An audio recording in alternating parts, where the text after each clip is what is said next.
pagpapawalang bisa ng 2025 national budget dahil sa mga blankong items na pinirmahan ni President BBM, inihain na sa Korte Suprema. Inihain na sa Korte Suprema ang petisyon na ipawalang bisa ang 2025 national budget dahil sa pagkakaroon ng mga blanko sa BICAM report na pinagbasihan nito. Ipinakita ni Davao City Representative Isidro Ungab at dating Executive Secretary Attorney Vic Rodriguez ang petisyong inihain nila sa Korte Suprema para ipawalang bisa ang 6.3 trillion peso 2025 national budget. Paglabag daw sa konstitusyon ng pagkakaroon ng mga blanko sa Bicameral Conference Committee report ng Kongreso na naging basihan ng 2025 General Appropriations Act. Ang pinasasagot sa petisyon sina House Speaker Martin Romualdez, Senate President Cheese Escudero at Executive Secretary Lucas Bersamin. We welcome any petitions to question any law that Congress passes at para sa akin oportunidad yan para makilahok din sa proseso ng budget. Ang Korte Suprema, ang third branch ika ng pamahalaan. Hindi ito dapat katakutan, hindi ito dapat ikabahala. Ito'y bahagi ng ating demokrasya. Sir, pwede man yun ang comment sa petition ng Supreme Court at sa petition nila kung ungab sa Supreme Court na... I'll study. I'll get back to you. Sabi naman ni Bersamin, hindi pa raw nasisilbi sa kanya ang petisyon kaya hindi niya pa nakikita ang laman nito. Kanina nakita ng GMA Integrated News ang kopya ng BICAM report ng 2025 budget mula sa Legislative Library, Archives and Museum ng Kamara. Dito makikitang may mga blanko nga sa dokumento.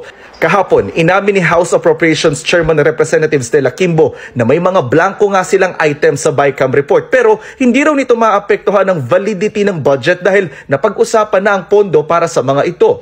Binanggit din sa Supreme Court petition ni Ungab at Rodriguez na labag umano sa saligang batas ang pagdadagdag ng Kamara at Senado sa kani-kanilang budget na lagpas sa ipinanukala ng Pangulo. Pinagmukha lamang daw na edukasyon ng may pinakamalaking budget allocation dahil isinama dito ang ilang institusyong nasa ilalim ng Defense at Interior and Local Government Department. At labag din daw sa konstitusyon ng pagtanggal sa pondo ng PhilHealth. Pero sabi ni Lanao del Sur Representative Zia Alonto Adyong, Vice Chairman ng Appropriations Committee, the PhilHealth is technically a income generating agency eh. So it's a wrong nomenclature to say na ito ay budget binibigay annually. It's a subsidy of the government. Totoong may mga blanko sa BICAM report ng 2025 national budget na ipinasa ng Kongreso. Ayon yan mismo kay Marikina Representative Stella Kimbo, Acting Chairman ng Appropriations Committee ng Kamara.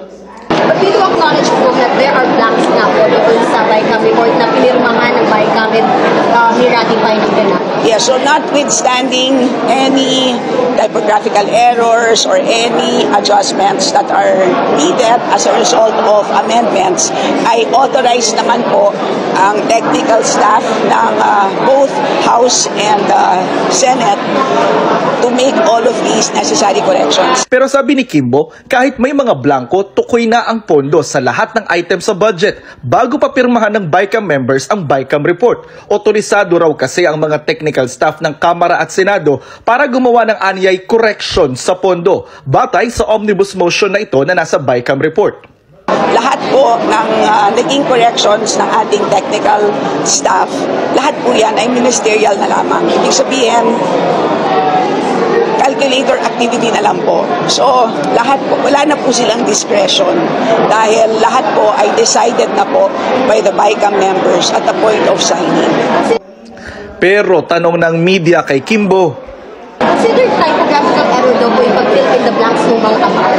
There are some na typographical error. Dahil yung iba doon ay makikita naman eh. Respecting sa omnibus motion po, i-allow yung paglagay ng numbers, kumbaga, na yes. Error, yes. And there is another omnibus provision doon sa BICAM na in case na magkaiba po ang version ng printed at saka ng BICAM report, ang mag-prevail po is the printed version. Sabi ni Kimbo, wala naman ng blanko ang 2025 budget nang maging enrolled bill na ito. Kaya gate niya, it is legal, it is fully enforceable, it is valid.